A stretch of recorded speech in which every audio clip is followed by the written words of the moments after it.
नमस्कार, बहुत बहुत स्वागत आपका। आप देख रहे हैं हमारा बेहद खास कार्यक्रम रणनीति, आपके साथ मैं कुणाल गोस्वामी। तो लोकसभा चुनाव को लेकर सियासी सरगर्मी काफी तेज हो गई है और ऐसे में नेता लगातार चुनावी रैलियां कर एक दूसरे को घेरने की कोशिश में जुटी हैं। 3 चरणों का मतदान संपन्न हुआ और अब चौथे चरण की बारी है। ऐसे में नेताओं की ओर से पूरी ताकत झोंकी जा रही है। चुनाव प्रचार के अंतिम दिन भी तमाम दिग्गजों ने एड़ी चोटी का जोर लगा दिया और अगले चरण के लिए सभी नेता अपने दमखम दिखाने की रणनीति को आगे बढ़ा रहे हैं। कोई भी दल और नेता चुनावी रण में एक दूसरे से कम नजर नहीं आना चाहता और ताबड़तोड़ रैलियां कर एक दूसरे पर तंज भी कसा जा रहा है। अब चाहे चौथा चरण हो, पांचवा चरण हो, छठा हो या सातवां हो, एक तरफ एनडीए 400 पार का नारा लेकर चुनावी समर में उतरी है, जबकि दूसरी तरफ इंडिया अलायंस साफ कह रहा है कि अब की बार 400 पार नहीं होगा। अब की बार आम जनता की सरकार इंडिया अलायंस के नेतृत्व में बनेगी और तमाम 5 न्याय 25 गारंटी जनता को दी जाएंगी। बहरहाल इसी बीच बड़ी खबर, जहां पर प्रधानमंत्री नरेंद्र मोदी ने जनसभा कर विपक्ष को घेरा। कांग्रेस राज में सिर्फ गरीबी और पलायन मिला। पीएम मोदी ने कहा कि मोदी पूर्वी हिस्से को विकसित भारत का ग्रोथ इंजन बनाएगा। उन्होंने कहा कि टीएमसी ने बंगाल को घोटाले का गढ़ बना दिया। प्रधानमंत्री मोदी लगातार विपक्ष पर हमलावर होते हुए नजर आ रहे हैं। प्रधानमंत्री नरेंद्र मोदी ने हाल ही में बंगाल में जनसभा को संबोधित किया और साफ कहा कि कांग्रेस ने वोट बैंक की राजनीति की, दलगत राजनीति की। उन्होंने कहा कि कांग्रेस अगर सत्ता में आई तो एससी, एसटी, ओबीसी का आरक्षण छीनकर अल्पसंख्यकों को दे देगी। कांग्रेस अगर सत्ता में आई तो कर्नाटक मॉडल लागू किया जाएगा। उन्होंने साफ कहा कि जिन लोगों ने नोटों का पहाड़ लगाया उन मालिकों को बचने नहीं देंगे।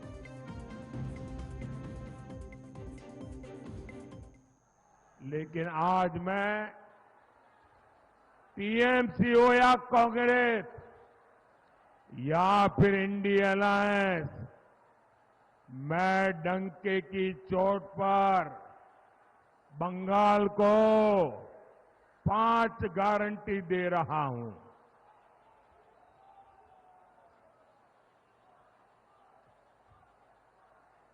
5 गारंटी दे रहा हूं। जब तक मोदी है,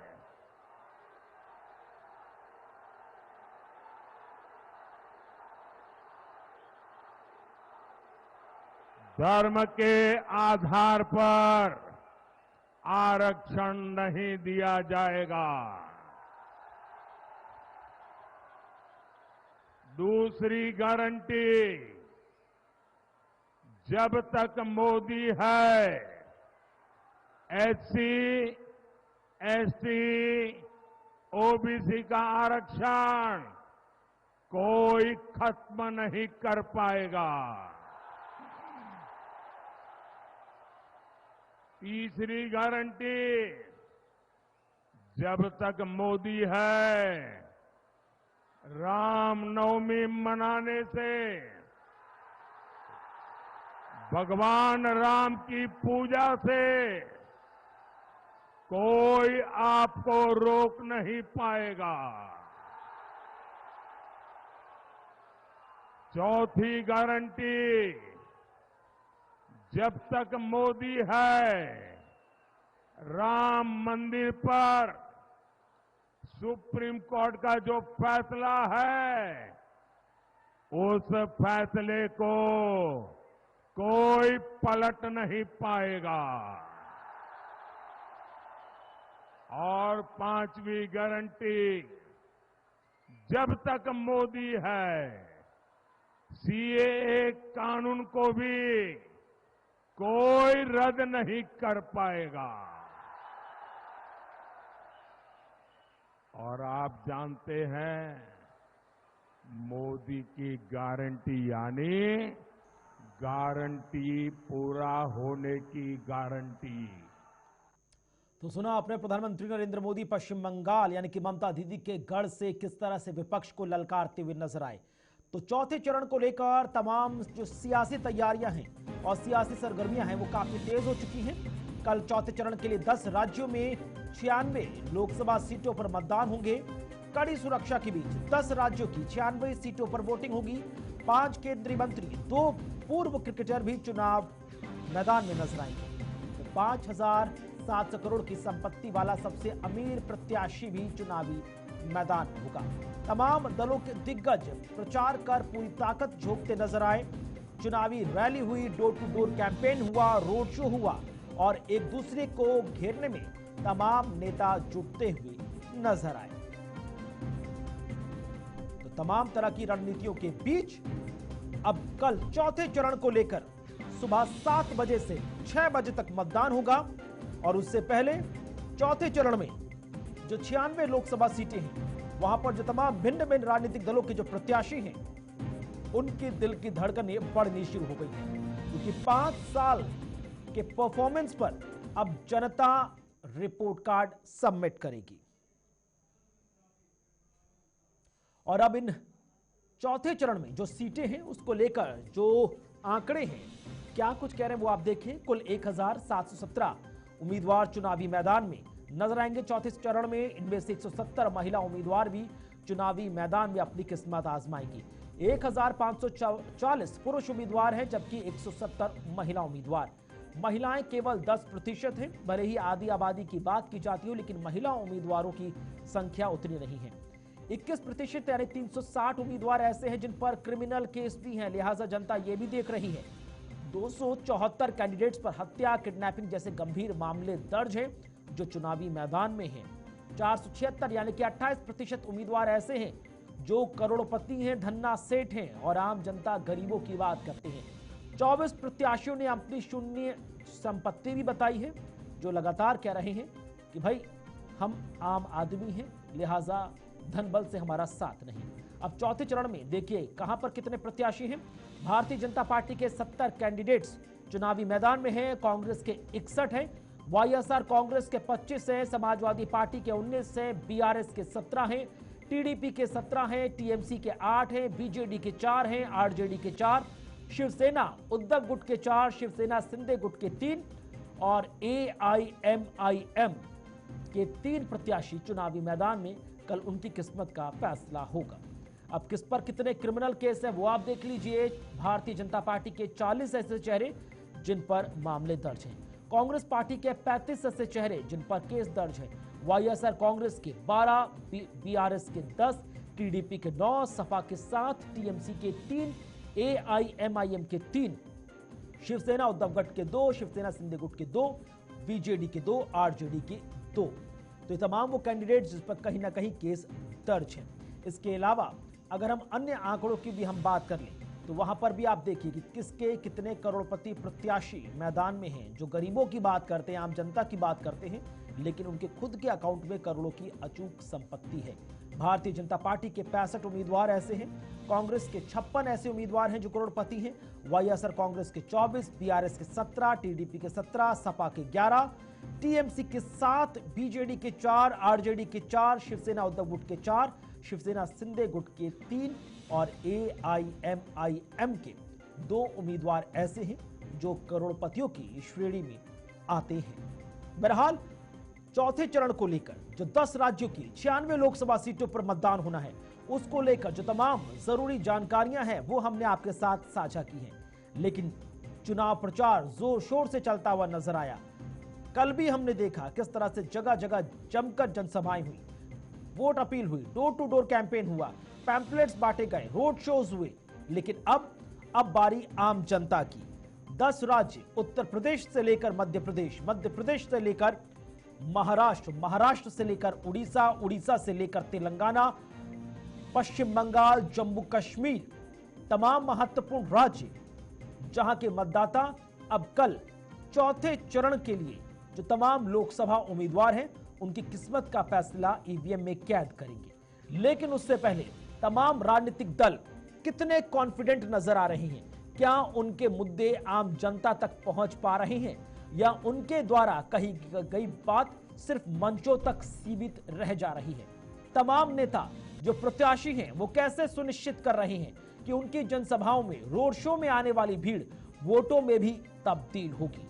पहले, दूसरे और तीसरे चरण के मतदान प्रतिशत में आ रही गिरावट क्या चौथे चरण में भी रहेगी, या अब एक नए सिरे से जो मतदाताओं में उत्साह फूंकने का काम नेताओं ने और चुनाव आयोग ने किया है वो इस बार काम करता हुआ नजर आएगा। पॉलिटिकल पार्टीज कितनी कॉन्फिडेंट हैं और चुनावी समर में क्या इस बार 400 पार होगा या इंडिया गठबंधन का बेड़ा पार होगा? इन्हीं तमाम सवालों का जवाब जानने के लिए चार बेहद खास मेहमान इस वक्त हमारे साथ जुड़ रहे हैं। हमारे साथ भारतीय जनता पार्टी से प्रदीप सिंह जी हैं, बहुत बहुत स्वागत, बहुत बहुत शुक्रिया सर आपका। हमारे साथ कांग्रेस से शान खान साहब हैं, बहुत बहुत स्वागत, बहुत बहुत शुक्रिया। राजनीतिक विश्लेषक राहुल तलान हमारे साथ हैं और साथ ही साथ वरिष्ठ पत्रकार अमित गांधी भी हमारे साथ हैं। बहुत बहुत स्वागत आप चारों मेहमानों का। प्रदीप जी, शुरुआत आप ही से कर रहा हूं। अब की बार 400 पार होने जा रहा है या अब की बार आपको संशय है कि इंडिया गठबंधन का बेड़ा पार ना हो जाए? 3 चरणों में मतदान प्रतिशत कम हुआ, अब सबकी निगाहें चौथे चरण पर टिकी हुई हैं। चौथा चरण वो है जिसमें 2019 में भारतीय जनता पार्टी ने शानदार प्रदर्शन किया था और 96 में से 42 सीटें बीजेपी के पक्ष में गई थी। क्या हिस्ट्री रिपीट करेगी? नमस्कार कुणाल जी, निश्चित तौर पे हिस्ट्री रिपीट करेगी और ये जो चरणों के मतदान है इनके बाद के आने वाले आंकड़े जिस प्रकार से 19 के चुनाव में आए थे वही दोहराए जाएंगे और बल्कि उससे अच्छा परफॉर्म करेंगे। विपक्षी दल अलग अलग तर्क दे सकते हैं, अलग अलग बातें कह सकते हैं, लेकिन स्वतंत्र है वो। विपक्ष को कोई मतलब मेरा मानना है कि विपक्ष स्वतंत्र है कोई भी विचार व्यक्त करने के लिए, लेकिन जब असली रिजल्ट आ जाएगा उसके बाद की चर्चा रोचक रहेगी। लेकिन फिलहाल हम जो है विपक्ष से किसी भी प्रकार से वाक युद्ध में या किसी भी प्रकार से चर्चाओं में लड़ने भिड़ने में कोई इंटरेस्ट नहीं है। असल काम पोलिंग बूथ पे होता है। जनता को आपने जो इतने वर्षों तक दिया है किया है उसको रिवाइज करके उसको कन्विंस करके पोलिंग बूथों तक लाभार्थियों को ले आना और सबसे रिक्वेस्ट करना कि पोलिंग बूथों पे चलिए, ये महत्वपूर्ण है। बनस्पत इसके देखेंगे मतलब ये अपुष्ट रिपोर्टें कह सकती है क्योंकि कोई भी जो है एजेंसी निकाल करके डेटा प्रस्तुत कर देती है, लेकिन ये कहना मुश्किल होता है कि किसका वेरीफाइड डेटा है जी। कम मतदान प्रतिशत हुआ, इस पे लोगों के अलग अलग विचार हो सकते हैं, तो मैं भी स्वतंत्र हूं अपने विचारों को प्रस्तुत करने के लिए। मेरा ऐसा मानना है कि इंडी गठबंधन के जो सपोर्टर हैं या जो कांग्रेस पार्टी के सपोर्टर हैं या अन्य दलों के सपोर्टर हैं, शायद उन्होंने पहले ही मान लिया है मतदाताओं ने कि देखिए कोई नेतृत्व तो है नहीं। नेतृत्व का बड़ा असर पड़ता है, चाहे किसी भी क्षेत्र में आप रहें, किसी भी क्षेत्र की आप बात करें, ग्राम प्रधान से लेकर के प्रदेश और आम चुनावी लोकसभाओं तक। तो नेतृत्व के मामले में इनके मतदाता कंफ्यूज हैं। तो जिस प्रकार से ये सारी बातें कहते हैं उसी प्रकार से मैं भी कहता हूं कि भाई क्या गारंटी है कि आपके ही मतदाता है, हमारे नहीं आए। हम तो ऐसा मानते हैं कि आपके ही मतदाता पहले हार मान करके पोलिंग बूथ तक नहीं पहुंच पाए, तो इस कारण से मतदान का प्रतिशत कम है। नहीं ठीक है, लेकिन प्रदीप जी कल का जो चुनाव है वो इस लिहाज से भी काफी महत्वपूर्ण है कि जम्मू कश्मीर से लेकर बंगाल तक और असम से लेकर महाराष्ट्र तक, यानी कि पश्चिम से पूरब और उत्तर से दक्षिण तक लगभग समूचा हिंदुस्तान वोटिंग करता हुआ नजर आएगा। प्रधानमंत्री नरेंद्र मोदी अभी बंगाल में विपक्ष पर सवाल उठा रहे थे और कह रहे थे कि भाई 5 गारंटी वो फिर से देकर आए हैं कि बंगाल जो ममता दीदी का गढ़ था, आने वाले वक्त में तमाम सीटों पर भारतीय जनता पार्टी का कमल खिलता हुआ नजर आएगा और 5 गारंटी जिससे बंगाल की जनता अब तक अनभिज्ञ रही, अछूती रही, जो उनको सुविधाएं नहीं मिली वो सब अब मिलने जा रही हैं। निश्चित तौर पे इसका असर पड़ेगा और जो हमने इतने कार्य पीछे किए हैं, हर घर जल योजना से लेकर के आवास योजना और किसानों के लिए जितनी भी योजनाएं चली हैं, बंगाल देखिए वैसे तो आदरणीय प्रधानमंत्री जी ने बोला कि देखिए घोटालों का गढ़ बन चुका है। आप अगर कभी बंगाल जाएं और आप देखें तो अगर आपने उत्तर और दूसरे मध्य भारत या पश्चिमी भारत का आपने अगर भ्रमण किया है उसके बाद अगर आप बंगाल की स्थिति में जा करके देखते हैं तो बहुत बड़ा अंतर दिखाई देता है कि ये भी हमारे ही देश का हिस्सा है, यही सारी योजनाएं चल रही, लेकिन एक प्रदेश सरकार की ऐसी नीतियां, ऐसी उनकी जिसको कहें नेतृत्व के ठीक है, आंखों पे एक छोटा सा जवाब दे दीजिए फिर ब्रेक लूंगा, उसके बाद मैं कांग्रेस नेता के पास जाऊंगा। क्या बीजेपी का कॉन्फिडेंस इस बात पर है कि सेंट्रल की स्कीम्स का फायदा आम जनता तक पहुंचाया जाए, या इस बार जो इंडिया अलायंस में जो कहीं ना कहीं मिस कोऑर्डिनेशन नजर आ रहा है, टीएमसी और कांग्रेस दोनों चुनावी मैदान में हैं, इनकी आपसी लड़ाई में फिर आपको फायदा हो जाएगा, ये कॉन्फिडेंस का ज्यादा आधार है? प्रदीप जी, तो शायद उन तक आवाज नहीं पहुंची। हमें तो अपने काम पे एक मिनट सर, हमें अपने काम पे भरोसा है। हाँ। लेकिन जब सामने वाला नेतृत्व ही कमजोर है तो हम उनको मजबूत बनाने का ठेका थोड़ी लेके रखे हैं। ठीक है, छोटा सा ब्रेक ले रहा हूं, ब्रेक के बाद लौटेंगे। कांग्रेस से सीधा स्पष्ट सवाल होगा। कांग्रेस राहुल गांधी कहते हुए नजर आए कि उत्तर प्रदेश में अब की बार इंडिया अलायंस शानदार प्रदर्शन करता हुआ नजर आएगा। आधार क्या कहता है? छोटा सा ब्रेक, जल्द हाजिर होंगे, चर्चा जारी है।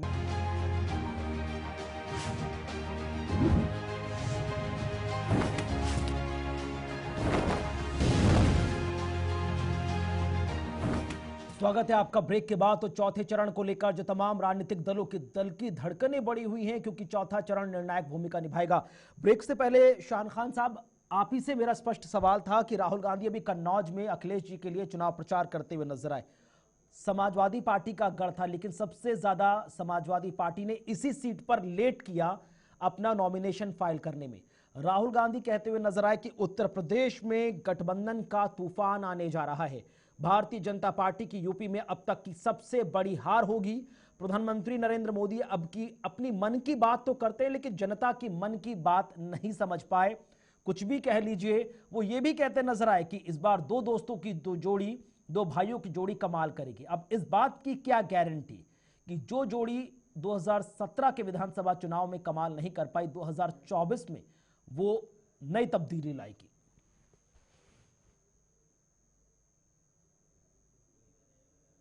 संविधान को, लोकतंत्र को बचाने का चुनाव है। ये चुनाव महंगाई से, भ्रष्टाचार से, बेरोजगारी से, नफरत से और संवैधानिक संस्थाओं के दुरुपयोग से छुटकारा पाने का चुनाव है। इस चुनाव में देश का किसान समर्थन मूल्य की कानून की गारंटी के लिए वोट कर रहा है। इस चुनाव में महिलाएं प्रति वर्ष 1 लाख रुपया पाने के लिए वोट कर रही हैं। इस चुनाव में युवा 30 लाख पदों पर भर्ती पाने के लिए वोट कर रहा है। इस चुनाव में देश की जनता सामाजिक न्याय के लिए, जातिगत जनगणना और आर्थिक गणना के लिए वोट कर रहे हैं। ये चुनाव मुद्दों का चुनाव है और कहीं ना कहीं पिछले 10 वर्षों में जो भाजपा ने देश की जनता को झूठ झपाट बोलकर ठगा और छला है, उसके हिसाब किताब का चुनाव है। जनता ने अपना मन बना लिया है। भारतीय जनता पार्टी का पूरे गाजे बाजे के साथ सफाया किया जाएगा और इसका आभास कहीं ना कहीं भारतीय जनता पार्टी और मोदी जी को भी हो गया। इसीलिए मोदी जी के भाषणों में बौखलाहट स्पष्ट रूप से देखी जा सकती है। कैसे मोदी जी अपने ही मित्रों को घेरना शुरू कर चुके हैं, कैसे मोदी जी अपने भाषणों में हिंदू मुसलमान केवल यही बोल रहे हैं। इस चुनाव में चुनाव जीतने के बाद मोदी जी और भाजपा क्या करने वाली है वो बताने के बजाय कांग्रेस क्या करने वाली है ये बताते हुए फिर रहे हैं। तो यही हमारी सबसे बड़ी जीत है और ये चुनाव देश के संविधान को बचाने का चुनाव है। तो निश्चित रूप से हमें पूरा विश्वास है कि देश की जनता इंडिया गठबंधन के प्रति अपना प्रेम दर्शा रही है और भाजपा का संपूर्णता सुपड़ा साफ इस चुनाव में होने जा रहा है। सर, आप ये तमाम बातें कह रहे हैं, आपके पीछे पोस्टर लगा हुआ है भारत जोड़ो का। कुछ देर पहले भारतीय जनता पार्टी की वरिष्ठ नेता, पूर्व केंद्रीय मंत्री, सुल्तानपुर से पार्टी प्रत्याशी मेनका गांधी से जब ये सवाल किया गया कि कांग्रेस के इवॉल्वमेंट को कैसे देखते हैं, तो वो कह रही है कि भाई पदयात्रा से, क्योंकि आपके पीछे ये भारत जोड़ो यात्रा का लोगो लगा है, तो मैंने सवाल इसीलिए कर लिया। मेनका गांधी कह रही है कि भैया इस तरह की पदयात्रा से कुछ इवॉल्व नहीं होने जा रहा। भारत जोड़ो यात्रा हो या भारत जोड़ो न्याय यात्रा हो, तमाम स्टेट्स के इलेक्शन में आपने इन्हें भुना कर देख लिया, लेकिन तब जनता ने रिस्पॉन्स नहीं दिया। तब इनका आने वाले वक्त में क्या, कैसे रिस्पॉन्स मिल पाएगा आपके हिसाब से, उसकी क्या गारंटी? देखिए भाजपा के पास हमारे खिलाफ टीका टिप्पणी करने के अलावा, झूठ झपाट बोलने के अलावा अपना कुछ बचा नहीं है बोलने के लिए। इन्होंने 10 वर्षों में क्या क्या किया, इन्होंने 2014 में कौन से वचन दिए थे, मैं आपको याद करा दूं। किसानों की आय दुगनी होने वाली थी, हर एक खाते में 15-15 लाख आने वाला था, युवाओं को प्रतिवर्ष 2 करोड़ रोजगार मिलने वाला था, स्मार्ट सिटी बनने वाली थी। तमाम झूठ इन्होंने बोले थे, उस पर ये कोई उत्तर नहीं देना चाहते कि उसका क्या हुआ। और 2024 का चुनाव जीतने के बाद ये क्या करेंगे उस पर ये कुछ नहीं बोलना चाहते हैं। ये केवल हम पे टीका टिप्पणी कर रहे हैं क्योंकि ये बौखला चुके हैं। हम क्या कर रहे हैं, हमने कैसा घोषणा पत्र बनाया, उसी पे टिक्का टिप्पणी कर रहे हैं। इनके घोषणा पत्र की तो कोई चर्चा ही नहीं है, ना ये कर पा रहे हैं, ना देश की जनता कर रही है। हमारे घोषणा पत्र को तो हमारी वेबसाइट से 90 लाख लोगों ने डाउनलोड किया। अब आप सोचिए कि हमारे घोषणा पत्र की लोकप्रियता किस प्रकार से देश में नहीं, उसकी बढ़ती चली जा लोकप्रियता के रही है। पीछे क्रेडिट भी तो मोदी जी को जाएगा कि जो उन्होंने बयान दे दिया उसके बाद लोगों के अंदर जिज्ञासा बढ़ गई कि आखिरकार, वो तो उसका श्रेय भी तो मोदी जी को दे दीजिए।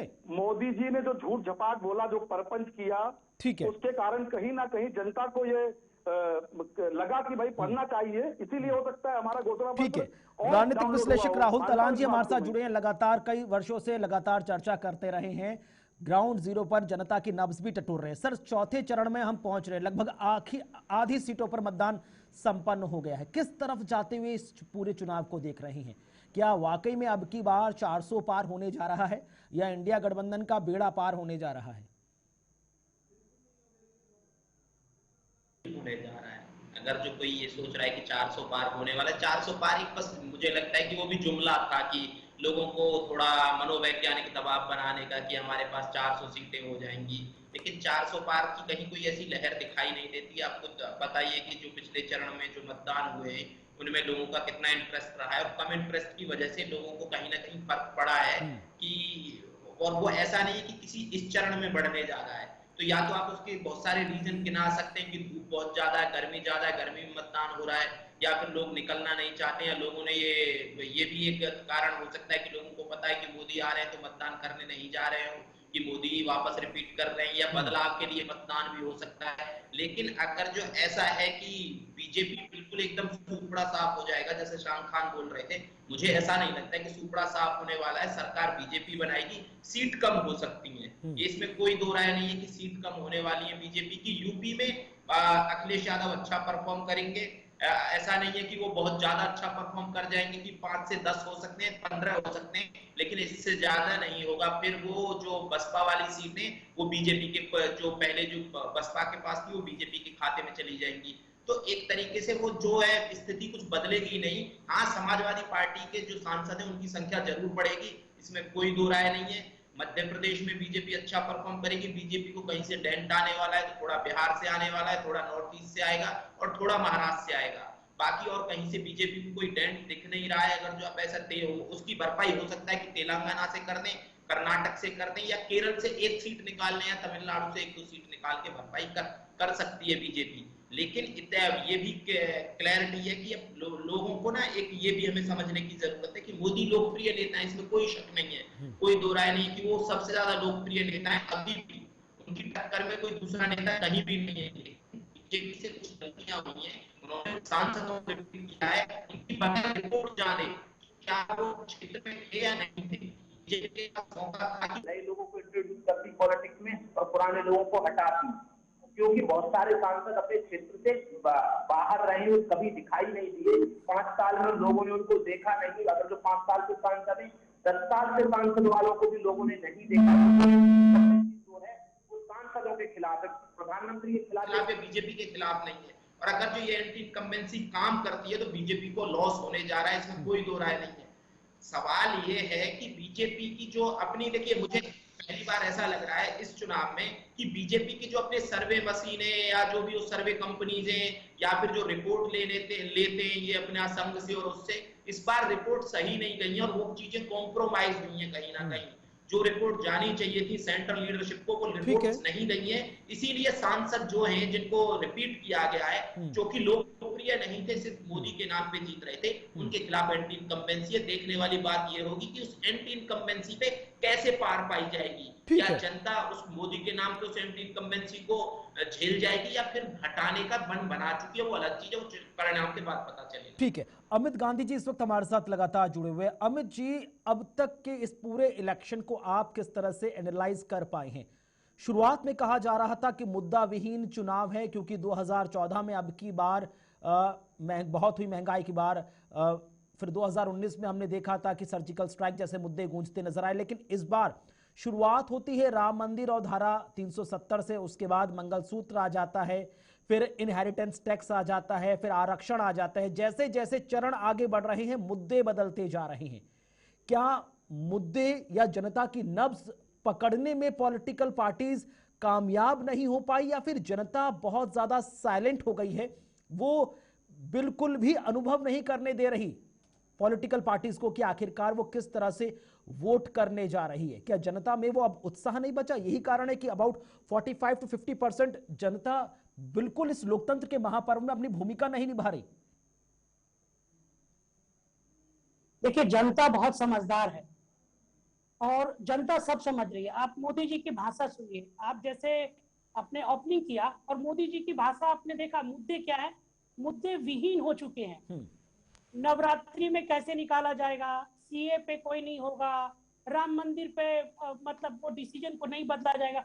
मोदी जी के पास जो मुद्दा बेरोजगारी, महंगाई, महिलाओं की सुरक्षा, स्वास्थ्य और शिक्षा होनी चाहिए, आज वो नवरात्रि और बाबरी मस्जिद, हिंदू मुस्लिम यहाँ तक सीमित हो गया है। तो उनके पास कोई मुद्दा नहीं। वो भी जान रहे हैं कि ग्राउंड लेवल अच्छा नहीं है, क्योंकि उनके पास भी कई सारे सर्वे की रिपोर्ट उनके पास पहुंचती है। तो उनको भी लग रहा है कि अभी जो माहौल, देश का माहौल है, जो साइलेंट वोटर है और जो upper caste, lower caste, middle caste ये हो चुका है, और जिस तरीके से संविधान और आरक्षण को समाप्त करने की बात हो रही है, ये मैसेज ग्राउंड लेवल पर बहुत ज्यादा फैल चुका है। खासकर बिहार, यूपी और मध्य प्रदेश जैसे इलाकों में। आप इन दिनों शेयर मार्केट को देखिए, शेयर मार्केट गिरता जा रहा है, शेयर बाजार में घबराहट है। घबराहट का मतलब ये है कि मोदी जी की सरकार नहीं बनने वाली है। इसका सीधा, क्योंकि जो भी बाजार, जो भी पैसा लगाते हैं, जो भी बड़ी कंपनियां हैं, वो खुद भी अपना सर्वे करवाती है, चाहे वो रिलायंस हो, अदानी हो, टाटा हो, जो भी कंपनी हो, वो भी अपना सर्वे करवाती है। उनके पास जो सर्वे, जो इनपुट आया है कि इस बार सरकार मोदी जी की नहीं बनने वाली है। 220, 230, 240 जाते जाते वो बहुत मतलब आप जाएगी मोदी सरकार।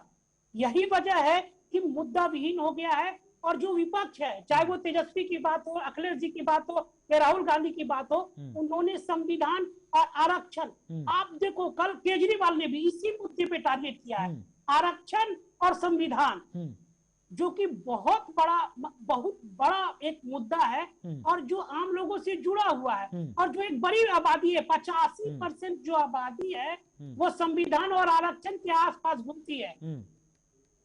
तो मुद्दा, विपक्ष ने तो मुद्दा पकड़ लिया है, लेकिन जो मोदी जी हैं वो मुद्दा विहीन हो गए। नवरात्रि, लेकिन मोदी जी तो अपनी गारंटी पर काफी आश्वस्त हैं कि मोदी की गारंटी ही इस बात की गारंटी है कि वो बात पक्की होगी। नहीं, मोदी की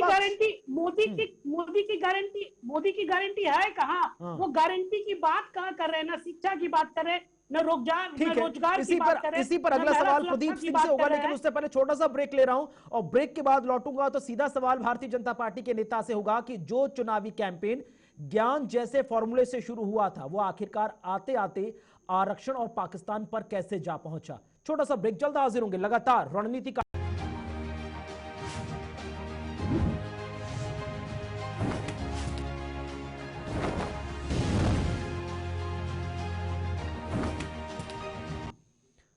स्वागत है आपका ब्रेक के बाद। रणनीति कार्यक्रम के माध्यम से समझने का प्रयास कर रहे हैं कि चौथा चरण अपने आप में क्या इस बार एनडीए को चौका लगाने का मौका देगा या फिर इस बार बाउंड्री पर इंडिया अलायंस के जो बड़े बड़े नेता हैं वो कैचर बनकर खड़े होंगे। ब्रेक से पहले प्रदीप जी, मेरा महत्वपूर्ण सवाल था जो अमित गांधी जी की तरफ से आया है।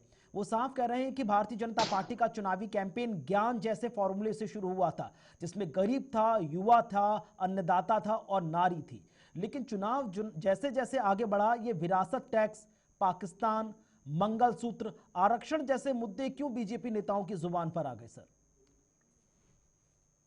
कुणाल जी, अगर विपक्ष जो है देश की जनता को भ्रमित करने का प्रयास करता है और इस तरह के मुद्दों को ले आता है, देखिए एनडीए गठबंधन की सबसे बड़ी पार्टी कांग्रेस है और उनके द्वारा समय समय पर क्या क्या फुलझड़ियां छोड़ी जाती है भ्रम फैलाने के लिए, तो उसका जवाब देना भी आवश्यक है। अगर आप उसको इग्नोर करेंगे, आप उसको साइडलाइन करेंगे, तो भी विपक्ष उस पर यह करेगा कि भाई इनके तो साहस ही नहीं है, इनके दम ही नहीं है कि ये हमारे मुद्दों को ये फेस कर सके, उनका सामना कर सकें।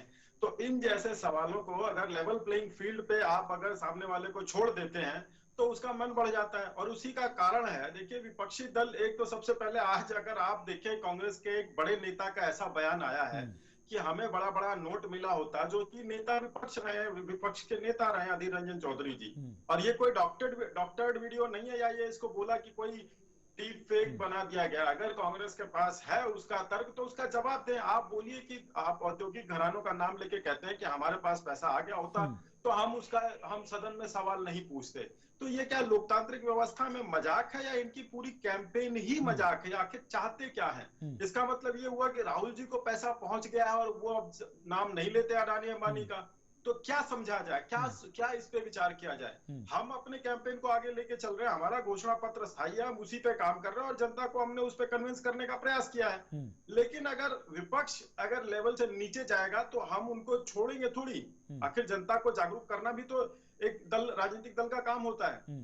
तो आप ये देखिए कि हर बार चुनाव में कांग्रेस के कोई बड़े नेता या उनका कोई रिकॉर्ड ऐसा आ जाता है जो कि ऐसी स्थिति उत्पन्न कर देता है कि उस पर जवाब देना आवश्यक हो जाता है। नहीं, लेकिन कांग्रेस के कई नेताओं के जो बयान है वो बीजेपी के पक्ष में काम कर जाते हैं ना। मणिशंकर अय्यर को ही देख लीजिए, अगर वो कह देते हैं भरी जनसभा के बीच कि भाई पाकिस्तान के पास परमाणु बम है, हमें हाथ जोड़कर खड़े होना चाहिए। वही मणिशंकर अय्यर हैं जो 2018-19 के आसपास पाकिस्तान में एक मंच साझा कर रहे थे और कह रहे थे कि भाई पाकिस्तान से रिक्वेस्ट कर रहे थे कि आप हमारी से मदद कीजिए तो हम सरकार बनाएंगे। ये वही मणिशंकर अय्यर हैं जो 2013 में कह रहे थे कि भाई एक चाय वाला प्रधानमंत्री नहीं बन सकता। तो बोलते तो कांग्रेस के नेता हैं, लेकिन वो माहौल भारतीय जनता पार्टी का बन जाता है। नहीं, देखिए जनता उस पर क्या आश्रय लेती है, उनकी बात का वो किस इंटेंशन से कहते हैं, जनता ये समझती है और जानती है।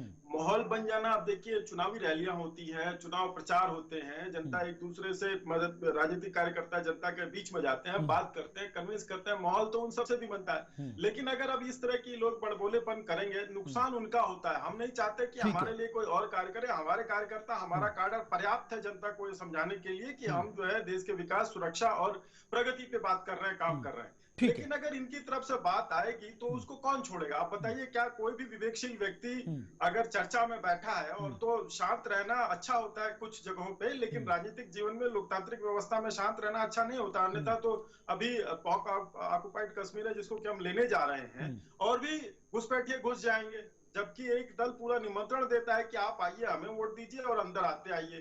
तो उन सारी स्थितियों को देखते हुए शांत रहना जेंटलमैनशिप की बात नहीं है। लोकतंत्र में उलट के मारना भी होता है और उनका जवाब भी देना होता है। ठीक है, शान खान साहब कांग्रेस नेता हमारे साथ जुड़े हुए। शान जी, कांग्रेस के कई नेता आप ही की पार्टी के लिए मुसीबत बन जाते हैं। अभी मुख्यमंत्री योगी आदित्यनाथ को ही देख लीजिए, वो साफ कह रहे कि पाकिस्तान का और इंडिया अलायंस के नेताओं का जो डीएनए है वो मिलता जुलता रहता है, दोनों एक दूसरे के बड़े करीबी दोस्त हैं। जब पाकिस्तान के लोगों को मुसीबतें सामने आती है तब वो कांग्रेस के नेताओं को की तरफ देखना शुरू कर देते हैं, और कांग्रेस जब अपने आप को बहुत ज्यादा लो फील कर रही होती है तो वो पाकिस्तान का राग अलापना शुरू कर देती है। और मणिशंकर तो है ही जो चुनाव के बीच आपकी नैया को किनारे लगाने के बजाय वो मझधार में ले जाते हैं। देखिए कुणाल भाई, पाकिस्तान जाकर जिन्ना की मजार पर मत्था टेकने वाला कांग्रेसी नहीं था, बल्कि भाजपाई था जिसका नाम लाल कृष्ण आडवाणी है। पाकिस्तान में बिना बुलाए जाके बिरयानी खाना, साल और साड़ी का व्यवहार करना, ये कांग्रेसी ने नहीं बल्कि मोदी जी ने स्वयं किया था। अभी मोदी जी चुनाव में कह रहे हैं कि कांग्रेस की सरकार आएगी तो आपकी मंगलसूत्र छीन लेगी, आपकी एक भैंस खोल लेगी और मुसलमान को दे देगी। ये कैसा झूठ बोल रहे हैं मोदी जी। दरअसल इन्होंने हार को सामने देख लिया है और घबरा और बौखला गए हैं, इसीलिए बौखलाहट में इस प्रकार के झूठ झपाट बोलने का कारोबार इन्होंने शुरू कर दिया है। अभी देखिए कि देश के सर्वोच्च न्यायालय के 2 पूर्व न्यायाधीशों ने और एक वरिष्ठ पत्रकार ने आदरणीय प्रधानमंत्री मोदी जी को और राहुल गांधी जी को चिट्ठी लिखकर सार्वजनिक बहस के लिए आमंत्रित किया है। तो राहुल जी ने उसको स्वीकार कर लिया।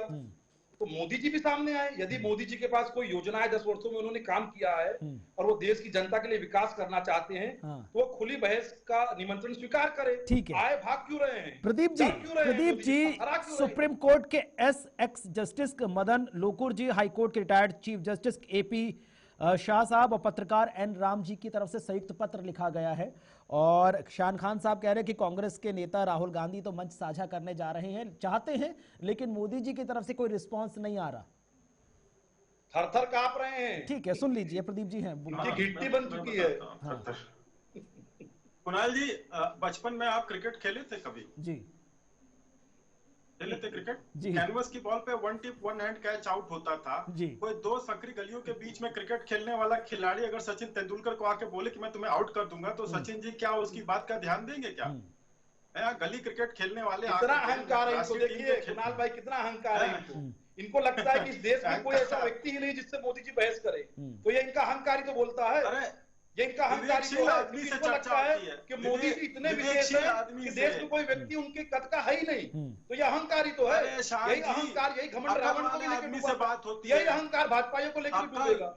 आप देश के प्रधानमंत्री आइए ना मंच पर, थरथरा क्यों रहे हैं आप? सदन में आप डर क्यों रहे हैं? जब चर्चा होती थी, सार्वजनिक बहस करते हैं ना, आइए ना, सही जगह चर्चा की सही अरे जगह आइए सदन ना, की। क्यों बीते 10 थरथरा वर्षों रहे में, हैं? अरे आप क्यों कांप रहे हैं भाई साहब?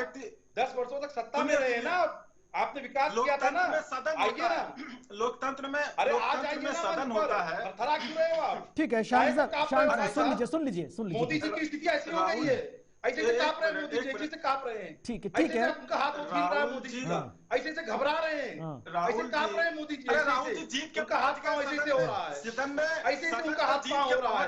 नहीं भैया मैं नहीं कहूंगा, मैं राहुल जी से बहस नहीं कर पाऊंगा, मैं नौटंकी बंद नहीं बोल पाऊंगा। ठीक है, शांत जी प्लीज। अरे मैं नहीं बोल पाऊंगा, शांत जी, टेलीप्रॉम्प्टर के बिना नहीं बोल सकता हूँ। अरे सुन लीजिए, अरे ठीक है, लेकिन प्रदीप जी बिना प्रॉम्प्टर के बोल रहे हैं, सुन लीजिए प्रदीप जी को, सुन मोदी लीजिए। जी हाँ थरथरा रहे हैं मोदी जी। ठीक है, सुनिए ठीक है कुणाल जी, अरे 10 बार पहाड़ा पढ़ना है क्या? सुनिए, देखिए चर्चा का सही स्थान सदन है। सदन में राहुल जी जीत के पहुंचेंगे, अरे भैया, मोदी जी पहुंचेंगे, अरे आइए ना, खुले मन से आइए ना। लोकतंत्र में सदन में चर्चा होती है। एक पत्रकार के नाते कुणाल भाई ने 10 प्रश्न पूछे थे प्रधानमंत्री से, कभी अवसर दिया आप लोगों ने? पूछिए ना अपने प्रधानमंत्री से, क्या इस देश के पत्रकारों को अधिकार नहीं कि अपने प्रधानमंत्री से प्रश्न पूछ सके? क्यों नहीं करते प्रेस वार्ता? वो आप लगता है टीवी या डिजिटल मीडिया से दूर हैं।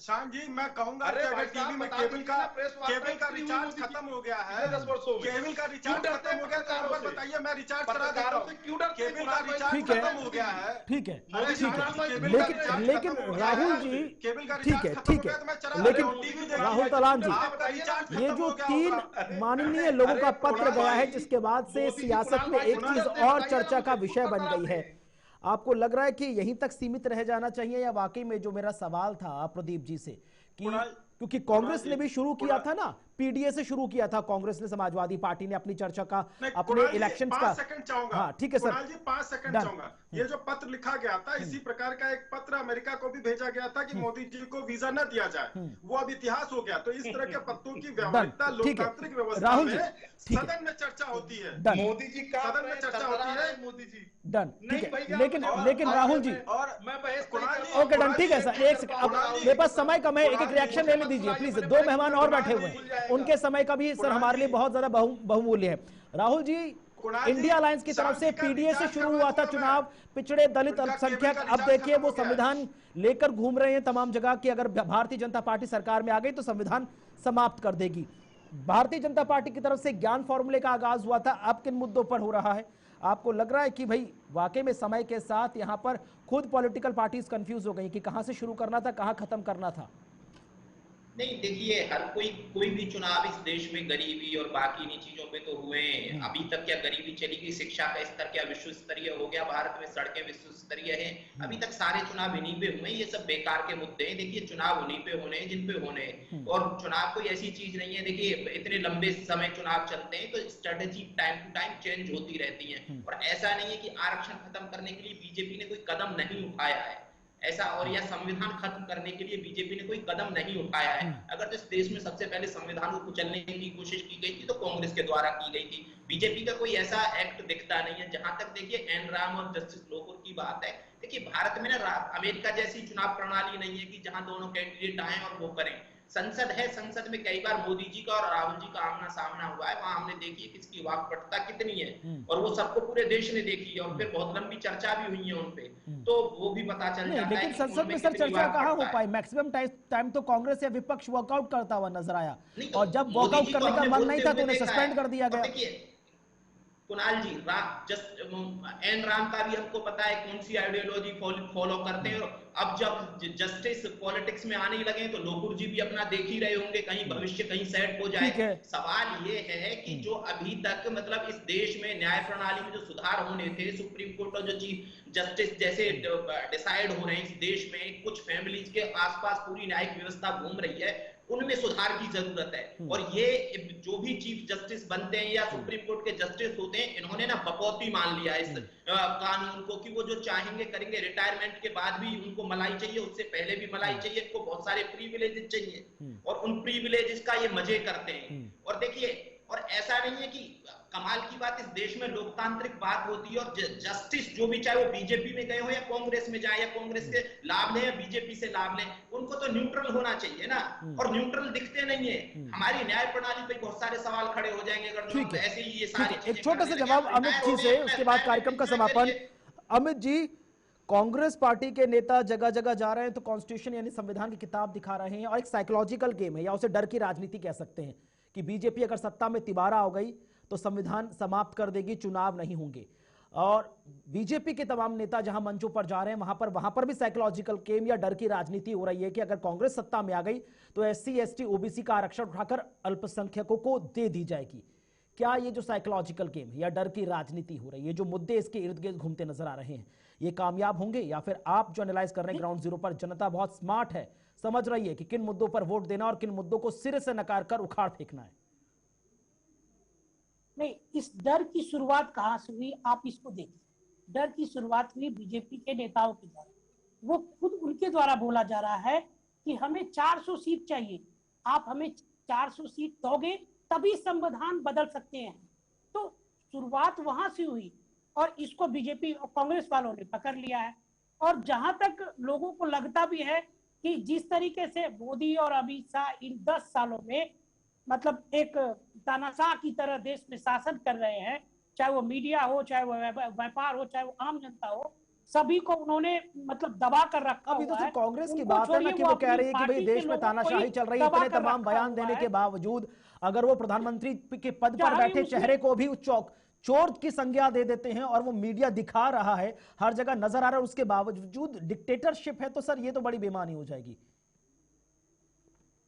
आप देखो ना, चाहे वो शिवराज सिंह चौहान हो, चाहे वसुंधरा राजे सिंधिया हो, चाहे और भी महाजन हो, इन कई सारे लोगों को मोदी जी के आने के बाद साइड कर दिया गया। कल केजरीवाल जी ने भी बोला है कि भैया यदि 4 जून को मोदी जी की सरकार बनेगी तो 2 महीने में। अब ये आम आदमी पार्टी के नेताओं से पूछना पड़ेगा कि आखिरकार ये जो इंटरनल थ्योरी लेकर वो आम जनता के बीच आए हैं, वो इंटरनल थ्योरी के आधार क्या? बहरहाल बहुत बहुत शुक्रिया आप चारों खास मेहमानों का हमारे साथ चर्चा में शामिल होने के लिए। समय इतने ही इजाजत दे रहा था, नहीं तो चर्चा को आगे बढ़ाते। बहरहाल अब 13 मई को 96 लोकसभा सीटों पर 10 राज्यों की मतदान होगा। 3 चरणों के मतदान समझ चुके हैं और 283 सीटों पर वोटिंग हो चुकी है। लगभग आधा मतदान के संबंध में जो सीटें हैं वो कवर हो गई हैं। जनता बहुत स्मार्ट है, लगातार अपने लोकतंत्र के इस महापर्व में आहुति दे रही है। देखना बेहद खास है कि किसका बेड़ा पार होगा और किसका बंटा धार होगा। बहरहाल कार्यक्रम में बस इतना ही। वक्त छोटे से ब्रेक का, खबरों का सिलसिला आगे भी जारी है। नमस्कार।